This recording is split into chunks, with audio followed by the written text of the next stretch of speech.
I couldn't stop thinking about him. Not from the very first moment our eyes met, not when I tried to distract myself with anything else, not even when days turned into weeks, and the world expected me to move on as though he hadn't imprinted himself into every corner of my mind. He wasn't just a man who came and left like so many others drift through life. He was the presence that stirred something in me so deeply that even silence echoed with his name. I remember the first time I saw him, standing by the old bookstore in town, his tall frame leaning against the brick wall, a book held casually in his hand as if stories were already part of his blood. He looked up when I walked by, and though I told myself not to stare, I did, because there was something about his eyes, gray-blue, stormy yet soft, that caught me like a spell I didn't want to break. I was 25, certain I understood love from the little romances I had tasted in my youth, but in that instant I realized I had never known what it meant to feel a person reach into you with a glance alone. He smiled at me, a small, hesitant smile, as though he wasn't sure if he had the right to let me see how much curiosity already bloomed in him, and I felt something stir so powerfully inside me that I almost stopped walking altogether. We spoke only minutes later, drawn together as though the universe had decided it was tired of keeping us apart. His voice was gentle, lower than I expected, carrying a warmth that slipped beneath my skin. He asked me if I liked books, a silly question perhaps when asked outside a bookstore, but the way he looked at me made it feel like he was asking if I liked worlds, if I liked dreams, if I liked the possibility of escaping reality just to dive into someone else's heart. I laughed, and that laugh became the beginning of something I could never have planned. His name was Daniel, 26, a little older than me, but there was youth in his smile and something ancient in his soul, like he had lived 100 lives and yet was still eager to begin again. That day we ended up sitting in a cafe, the kind with warm light and quiet music, and hours slipped past unnoticed as we talked. He told me about the books that shaped him, the ones that kept him awake at night, the ones he wished he could live inside of, and I told him about my small-town childhood, about the way I always dreamed of something bigger, something brighter, but never quite knew what it was. By the time we left, the streetlights were glowing, and though neither of us said it, both of us knew something had shifted forever. The days that followed were painted with him. Every morning I woke with the secret thrill that I might see him, and most days I did, because he made it a point to call, to ask me if I wanted to meet, to walk with him, to sit with him, to simply exist beside him. And oh, the way it felt to exist beside him. Like the world fell into rhythm, like the air knew how to breathe easier when he was near. I loved the way his hand brushed mine when we walked, not by accident, but as though he wanted to touch me without asking for permission, testing how close we could be before the world demanded more. I loved the way he laughed, a sound that carried sunlight in it, even on days when the sky was heavy with rain. I loved the way he listened, as though my words weren't just words but treasures he wanted to keep safe. He made me feel seen in a way no one else ever had, and I didn't know how to tell him that even then, so soon, I couldn't stop thinking about him. But love, true love, is never simple. As much as I wanted to hold him in every waking moment, there were currents pulling us apart, things left unspoken, shadows lingering in the background. He had dreams, bigger than this town, bigger than me, perhaps, though he never said it like that. He wanted to travel, to work abroad, to write something lasting, to carve his name in places I had never even seen. I admired him for it, for that hunger, for the fire in him that refused to be contained, but it terrified me too, because it meant that one day he might leave, and what would I be then but a girl who once held his hand in the rain? Sometimes I caught him staring into the distance, his eyes carrying storms again, and I wanted to ask him what he was thinking, but I didn't. I was afraid of the answer. Yet, despite that fear, I clung to every moment we had. We would spend evenings walking along the riverbank, where the lights shimmered in the water like fragments of broken stars, and he would wrap his arm around me, pulling me close as though he knew the chill of the world might try to creep in between us. He kissed me once under that sky, a kiss that stole the breath from my lungs and gave it back softer, sweeter, fuller than before. And from that kiss onward, I knew, whether he stayed or left, whether the world tore us apart or not, I would never escape him. My heart had written his name across its walls, and no amount of time or distance could erase it. Nights without him were the hardest. I would lie awake in bed, the silence pressing heavy against me, and every sound in the dark reminded me of him. The way he sighed when he was tired, the way he whispered my name when he thought I was falling asleep, the way his heartbeat sounded when my head rested on his chest. I tried to read, to lose myself in other people's stories, but every word brought me back to him. He wasn't just part of my life anymore. He was the story itself, and I couldn't imagine an ending that didn't have him written into it. My friends teased me, told me I was obsessed, told me I needed to breathe, but how could I explain to them that breathing without him already felt impossible? And then there came the day when he told me he had to go, not forever, but for long enough that it felt like a lifetime. An opportunity abroad, something he had been waiting for, something he couldn't turn down. He told me gently, holding my hand as though afraid I would break, and maybe I did break a little, though I smiled and told him I understood, because love isn't about chains, it's about letting the person you love chase their light. But the moment he walked away, suitcase in hand, I knew I was stepping into a different kind of existence, one where every day was marked by his absence, one where every thought was haunted by him. I couldn't stop thinking about him. Not in the mornings when sunlight touched my skin, because I remembered the way it looked in his hair. Not in the afternoons when I passed the bookstore, because I saw him standing there, leaning against the wall, waiting for me with that smile. Not in the evenings when I watched the river lights, because I still felt the ghost of his arm around me, the warmth of his lips on mine. He was everywhere, in everything, and though distance separated us, it felt as though he lived inside me still. And maybe that was the cruelest, most beautiful truth of all, that no matter where he went, no matter what he did, no matter how far away he was, I couldn't stop thinking about him, and maybe I never would. The days after he left blurred into one another, and though I tried to fill them with routine, with work, with the comfort of friends who cared for me, I couldn't silence the constant hum of his presence in my mind. Every sound, every sight, every corner of the town carried him in it. When I walked past the cafe, I remembered his hand wrapped around a mug of coffee, his eyes lifting to meet mine, as if I were the only person worth noticing in the world. When I crossed the river, I remembered how the streetlights used to glisten in his eyes when he bent down to kiss me, how his lips pressed so gently against mine that I believed he could carry all my broken pieces together with a single breath. Even when I tried to sleep, closing my eyes against the emptiness of my bed, he returned in dreams so vivid that I woke reaching for him, only to find cold sheets instead of his warmth. We spoke often at first, messages lighting up my phone with his name, and each one felt like oxygen. He told me about the places he was seeing, about the people he was meeting, about the work that filled his days, and I read every word as if it were a secret love letter, though sometimes it was just a simple update, a photograph of a city skyline, a fleeting thought. I sent him pieces of myself in return, how the weather had turned colder, how I missed the way he teased me when I ordered tea instead of coffee, how I had walked by the river, and it didn't feel the same without him.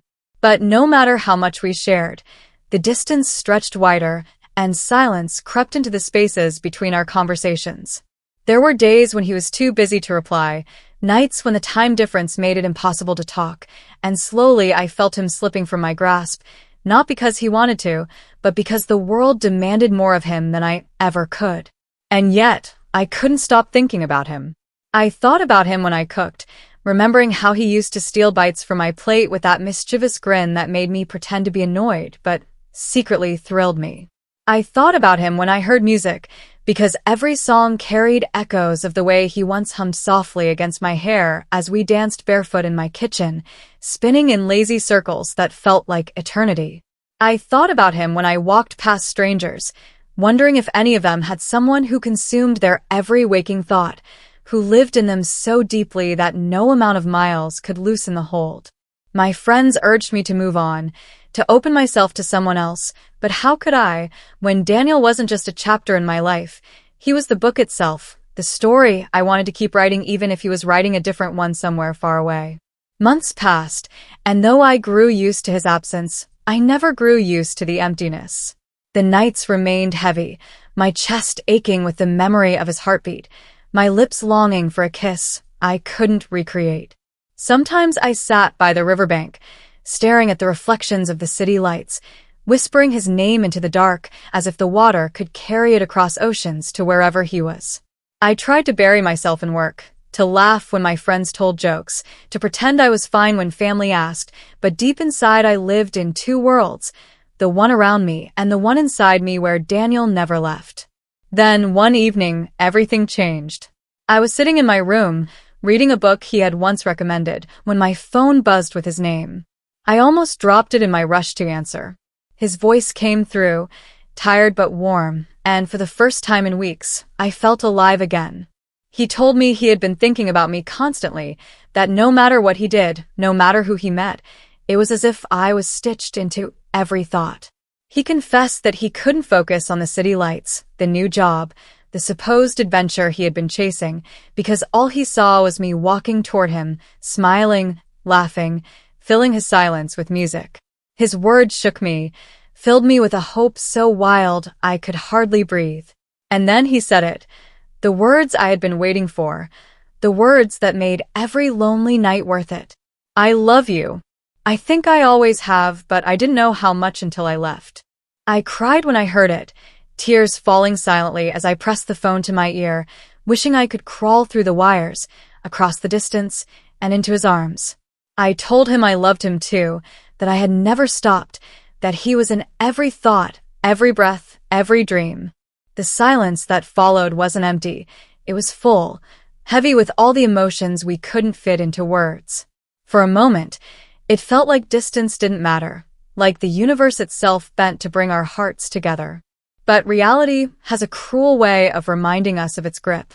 He couldn't just abandon everything there. He had obligations, commitments, promises he had made. And I, too, had my life here, roots that held me fast to the ground. We were trapped between love and responsibility, between longing and practicality. The calls grew more intense after that night, filled with laughter and confessions, but also with aching silences, with the pain of knowing that loving each other wasn't enough to erase the distance. Still, I clung to every word, because hearing him say he loved me, even from far away, kept me alive. And so I lived in this strange rhythm, days that felt hollow, nights that bled with longing, but threaded through it all, the certainty of our love.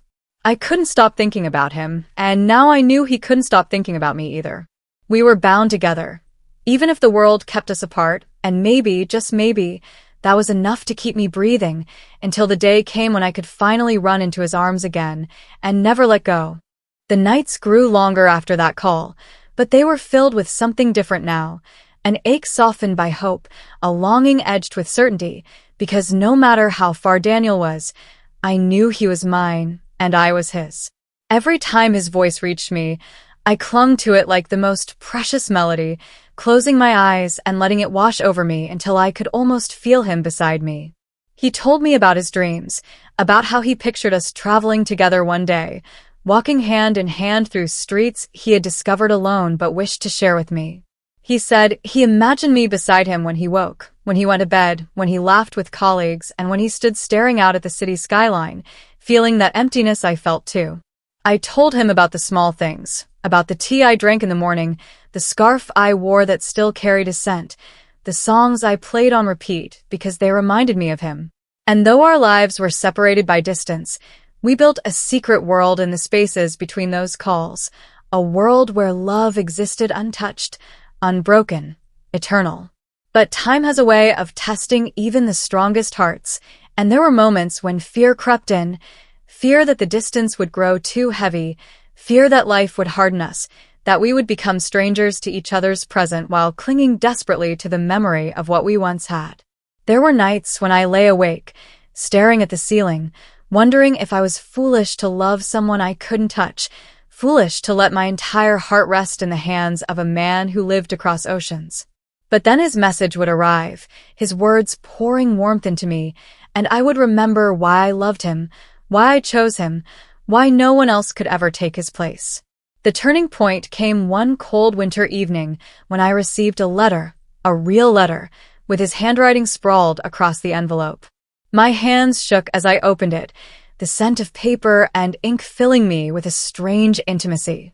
Inside were pages of him, his thoughts poured out without filter, his confessions raw and unguarded.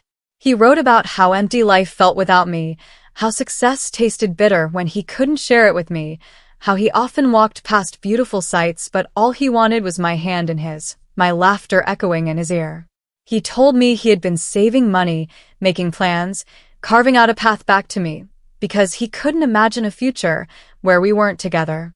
He said he wanted to wake up beside me every morning, to fight with me over silly things, to kiss me until we both forgot what we were arguing about, to grow old with me and never let the world pull us apart again. By the time I reached the end of the letter, tears blurred the ink, my heart pounding with a joy so fierce it felt like my chest would break open. In that moment, I realized that love wasn't just about holding someone in your arms. It was about holding them in your heart so tightly that no distance, no silence, no time could ever tear them away. I kept thinking about him, every single day, every single night, and it no longer felt like torture. It felt like proof of how real this love was, proof that he was part of me in a way no one else could ever be. And as the seasons changed, as the world turned slowly on its axis, I held on to that promise he had written, the promise of us. When I walked by the river, I imagined his hand finding mine again. When I closed my eyes at night, I imagined the warmth of his breath against my skin. When laughter escaped me unexpectedly, I imagined it colliding with his, weaving together the way it always used to. I lived in memories and in dreams, but more than that, I lived in hope. Hope that soon he would return, hope that one day I wouldn't have to imagine anymore because he would be there, real, alive, his arms wrapping around me as if he had never left. And when that day finally arrived, it was more beautiful than anything I had pictured. He stood at the edge of the crowd in the station, his eyes scanning desperately until they landed on me, and for a moment the world fell silent. I ran to him, every step tearing away months of emptiness, every breath filling with him again, and when I reached him, when I crashed into his embrace, it felt like every broken piece of me had finally found its place. He kissed me with the urgency of someone who had been starved for too long, his hands trembling against my skin, and I held him as if letting go meant losing everything. I couldn't stop thinking about you, I whispered against his lips, and he laughed, a sound thick with tears, replying, I couldn't stop thinking about you either. Not for 1 second. In that moment, all the distance, all the waiting, all the nights of emptiness dissolved, leaving only us, together, whole, infinite. And now, whenever I look at him, I see not just the man I love, but the journey we survived, the proof that even when the world tried to keep us apart, our hearts never let go. I realize that love is not always about being together every day, but about choosing each other even when it's hard, about thinking of each other so deeply that no force can erase it. Because the truth is simple, undeniable, eternal. I couldn't stop thinking about him, and I never will.